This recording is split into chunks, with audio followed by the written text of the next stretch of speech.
Hi, it's Jennifer, and I am going to be making a necklace using some beads and components from the Jesse James Beads Desert Oasis Magical Mystery Bead Box for June 2021.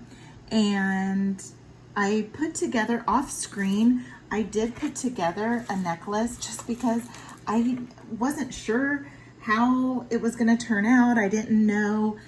I had never used this Galaxy hollow wire from SilverSilk and more. I had never used it. I wanted to incorporate these gorgeous bead caps that came in the box. And so what I did was I just strung up these beads here with some bead-along, and I used bronze copper or bronze color and the 7, and just used some regular crimp beads, some bead-along 2x2 crimp beads, or no, I believe they're size 1. Size 1, sorry about that, size 1. Then what I did was up here at the top, inside is some suede, some faux vegan suede in a brown color. And what I did was I used a hole punch. I have this hole punch, and I use this hole punch on a really small setting, and then I just strung some 20 gauge gold wire from Beadsmith. I got this from Kellie's Bead Boutique, and I strung it, strung it. I don't know how I'm trying to say it. I took the wire and strung it through the holes of the vegan suede, and then also before doing that, I inserted the wire in this wire here, in one of the little holes of the Galaxy wire. Now this will not fray, and so when you are using like wire or jump rings, incorporating that into your Galaxy wire or any of the capture chain, pearlescent chain, hollow mesh, it's not going to fray, so it's not going to come apart. So what I did was then passed that wire through the top of the bead cap and then placed a bead here. That bead was actually going to go here, and I took it off to have it go here so that there was some just some flow to the colors. And then what I did with the beading wire was I strung the beads, then I took the beading wire, put my crimp bead on, then inserted the wire through, or the beading wire through the Galaxy wire, and then again through the loop that's underneath here that's holding all of this together. Then I like I said, I put this other bead here, and then did a wire wrap, and then used some chain. And this it's not a very long necklace at all. So this is gonna just be right in the middle, in between your collarbones, just maybe a little bit lower. And it just looks really, really good on, as well as when I tried it on, I had a chunky real chunky gold-plated chain that was shorter, so then I just stacked it, and it looked really nice. So this will be included in my final finished products, or finished pieces for the box when I do my final video. So what we're going to do here is we're just going to take this strand here, and I'm going to use some metallic soft flex and copper color. I'm going to mix the colors just a little bit. We have this copper spacer here that I used, and then we also have the gold. Then what I did here was these leaves. The box came with 2 of these leaves, and what I did was I took my metal hole punch that I absolutely love and punched a hole at the bottom on both sides. And what I did was I mirrored them. So at the very bottom, you got the point that kind of faces in a little bit. So I'm going to mirror those so that they're not facing the same direction, but they're both pointing in. So what I'm going to do is I'm going to string up the beads using this medium 49 strand copper color soft flex beading wire. I'm not going to attach it directly to the pendant. I'm going to go ahead and use, these are some tiara cast jump rings. I'm not sure where I got them from. I might have got them in a goodie bag. And so I'm going to use these tiara cast jump rings. They're incredible. I think they're 18 gauge. I'm going to mix it up even more using a lighter copper color. And I'm going to use the magical, or the magic crimp beads here, the tubes, as well as crimping them with the magic. There's so many magic in this piece here where we're using the magical mystery bead box. We're using some magic crimp beads or tubes, and then you're going to use the magic crimper to go along with that. Then I just have some standard jump rings here, and again I'm going to use that same copper color. For tools, in addition to your magic crimper, you're going to need some cutters, some flat nose. I use flat nose, and then also some chain nose pliers. So we're not going to be making any loops. We're not going to be doing anything like that. But I'm going to go ahead and get this, the length cut up and get a length. Because then what I'm going to do up here is also use the beading wire for the top. So I'm going to go ahead and get those lengths cut now. And I'll come back and I'll share with you what sizes I'm going to use. So I cut about 9 inches for this bottom piece, just so that I have enough room to be able to fold this over and get this all nicely crimped. And then I cut 2, I believe these might be 14 inches. Yeah, they're about 14 inches, because what I'm going to do is I'm going to double them up for each side. All right, so let's go ahead and get this strung up. Get this off my magic wand. Let's go ahead and crimp one side. The first side is always so much easier. So I'm going to go ahead and get this. And the reason why I don't string this directly onto that pendant is just because sometimes the way it will sit, I don't always get it even on both sides, or where it doesn't, you know, lay on your chest correctly. So what I have found is I will do it this way and include a jump ring, because it's easier to change out the jump ring than to restring the whole thing again. And I am having just a terrible time here. There we go.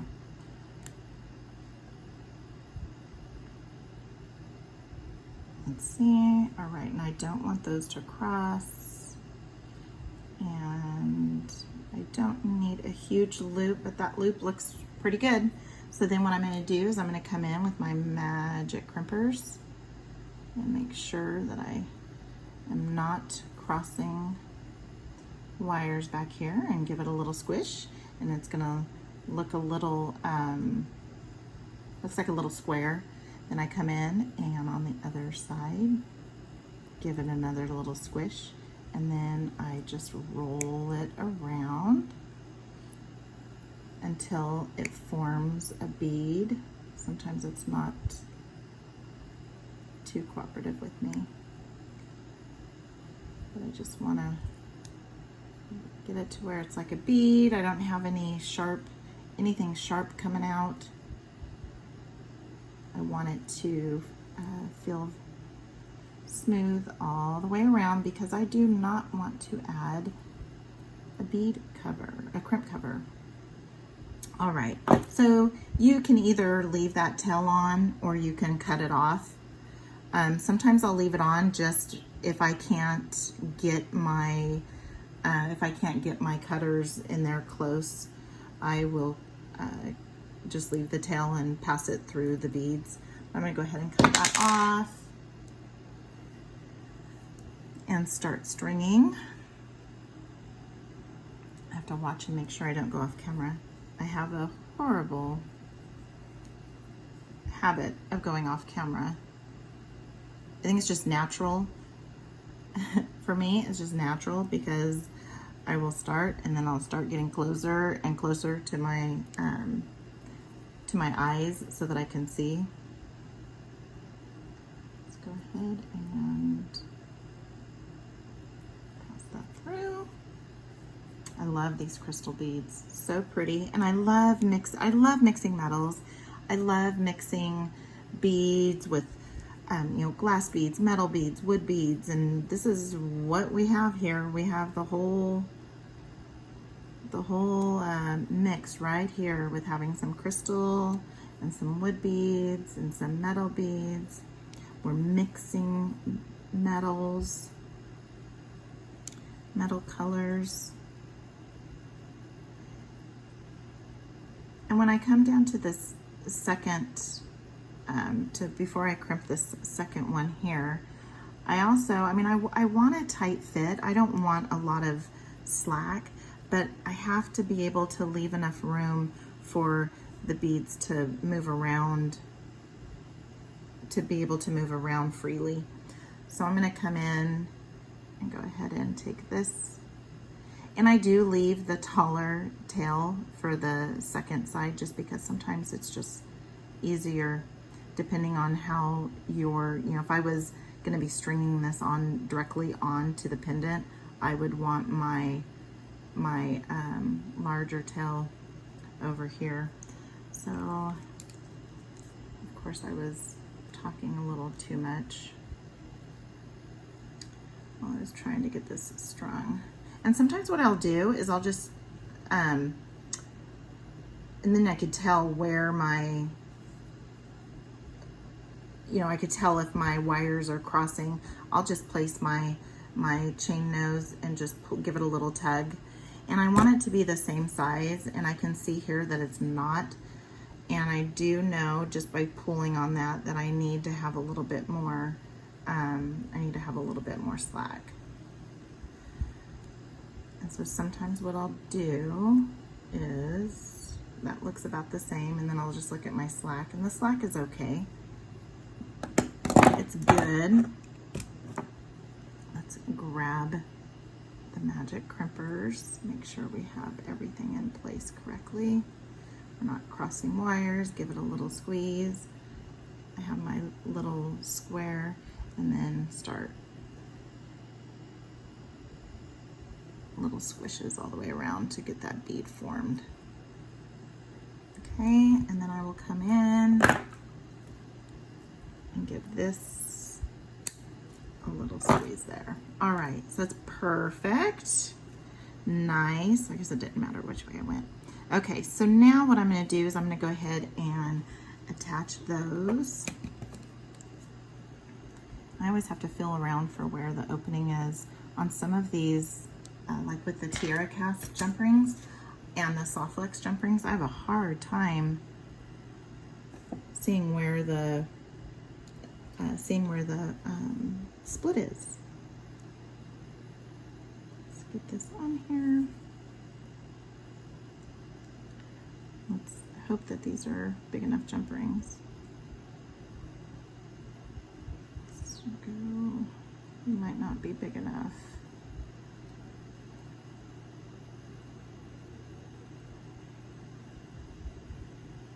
I have to go with the larger side. No, let's go.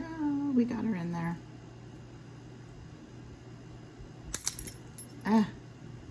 Sorry about that. I was trying to, I guess, manhandle it a little bit too much, or be too bossy with it.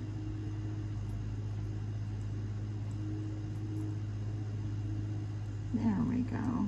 Get that in there. Make sure nothing's gonna, yeah. Then what I do is I just keep it laid out there. And, oh, I might need to go. Nope.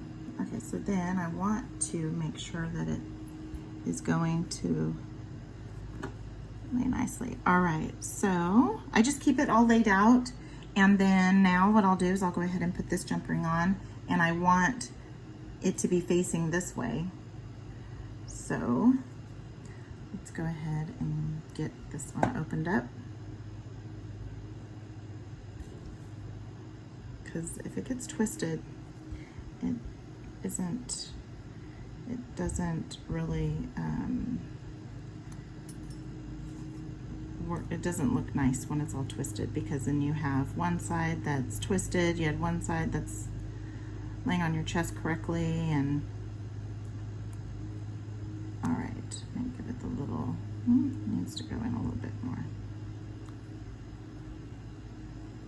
Possibly could have used oval jump rings, probably would have been better, but we got that. All right, so here we go. So now we have this here. So now what I want to do is I want to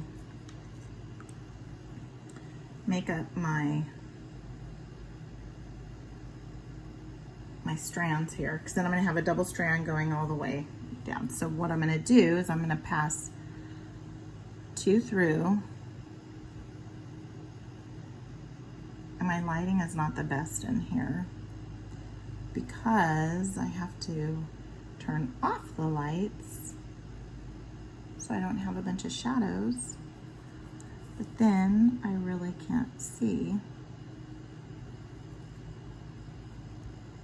that we got her. So I'm going to try and keep those as even as possible. Go down to the bottom. I want to try and have the same size just for consistency. And all right, that looks good. We'll go ahead and give it a little crimp. Make sure I have it there, give it a crimp. There is my somewhat square.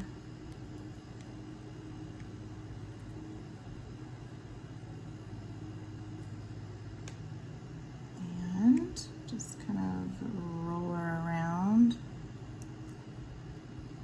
so I can feel a little bit of roughness. So I'm just going to keep on bringing her around. All right. Yeah, there's a little bit of roughness. Here I am off camera again.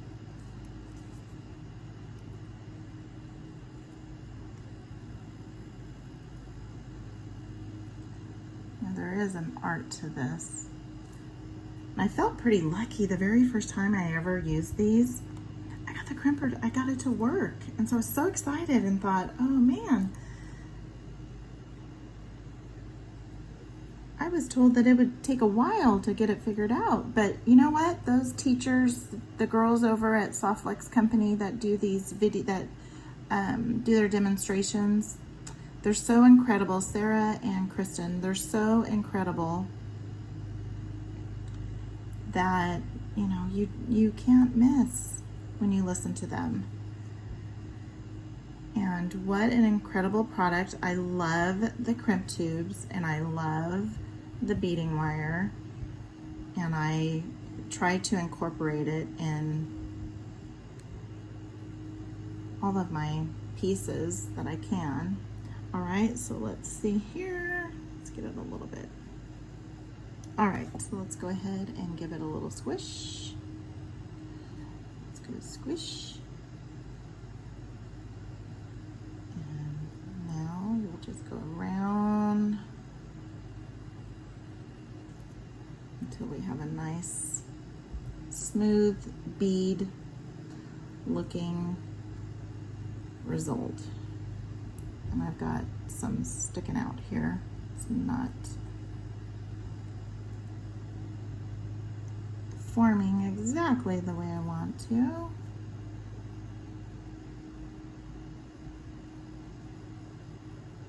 All right. And a little bit of, doesn't completely look like a bead.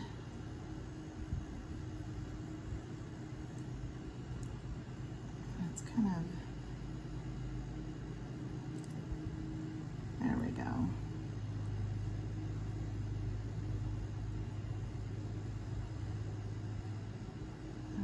to be rough. And if all else fails, we just put a crimp over it. Okay, so now we have that, a crimp cover over it. So now what I can do is I can actually, before attaching it onto the necklace, I can go ahead and form my loop here at the top. And I do want it to be about, let's see, so we had about 5 inches here, 6, 7, and I want it to be about, so I'm gonna have it be probably about right here. So what I'm gonna do is I'm gonna pass it through both again, and then I'm gonna just loop one back through. So I guess it didn't need to be the same length. So I will take back that statement. You can just have one longer than the other. And again, here we go with me and my wonderful eyes here. I finished them off camera. I ended up grabbing some different crimp tubes and they worked out really well, and they have a nice little bead.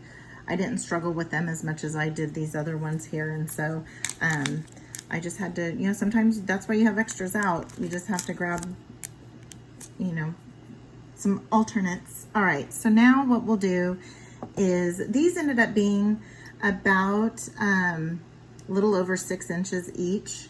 And so I'm gonna go ahead and put them on. And you try to capture that natural curve. And so that's what I'm gonna try and do with these as well, the natural curve. All right, so now we'll go ahead and finish this off with adding the jump rings. Let's see if these will go through up here.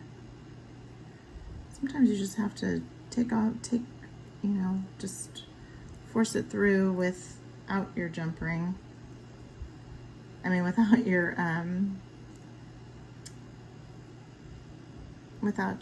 chain nose, or you just have to kind of slide your chain nose around a little bit. So I'm gonna go ahead, since this is curving this way, I'm gonna go ahead and put it on like that. And close her up. And I want to make sure to get this nice and tight. And so I do the little fingernail test. If my fingernail drops down in there a little bit, I go ahead and just try and get it a little bit closer. And I think I actually opened it up a little bit. Now let's find the opening again. There it is. And it's pretty good. The only thing is I'm a little worried about these crimp beads. It didn't really, the tubes, it didn't really, I'll just give it a little tiny squish to maybe tuck that in. All right, and I did go ahead and I attached the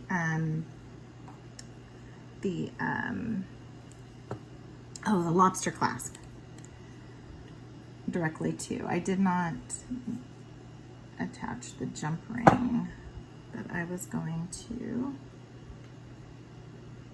use directly. Let's get back on camera, all right? Okay, so here's the natural flow here.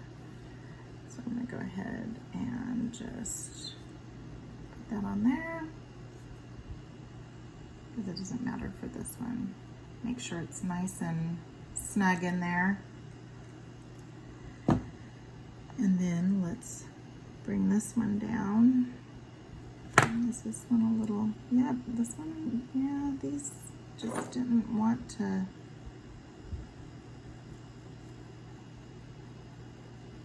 So then I'm probably doing something wrong. I'm just going a little bit on there just to try and get that roughness off. Okay, so we're gonna go like that.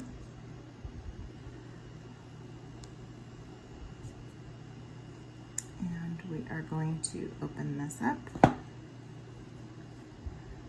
this in there somehow. second one's always easier, huh? Then we're gonna put it just like this. Attach her in there. And then we'll get it closed up. Make sure it kind of locks into place. Perfect. I didn't use these other two jump rings. And here we go. Oh, it's beautiful. I love it. I love the different colors and the mixed metal and just using some beading wire. That's what I love about this beading wire. You can use it as your actual, your necklace. And so beautiful, beautiful. There we go there. And I guess it's not gonna, can't really get it to flow right. It's gonna stick out, out of the picture. But there we go there. We have a nice, beautiful necklace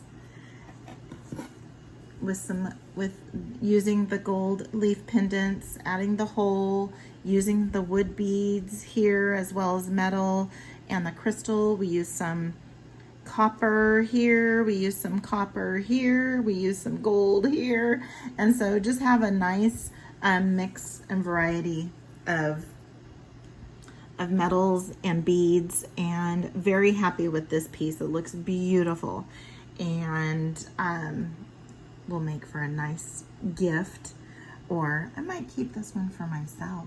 So again, this was using the Jessie James Beads Magical Mystery Bead Box Desert Oasis, and using some soft flex beading wire as well as some 2x2 crib tubes. Until next time, bye.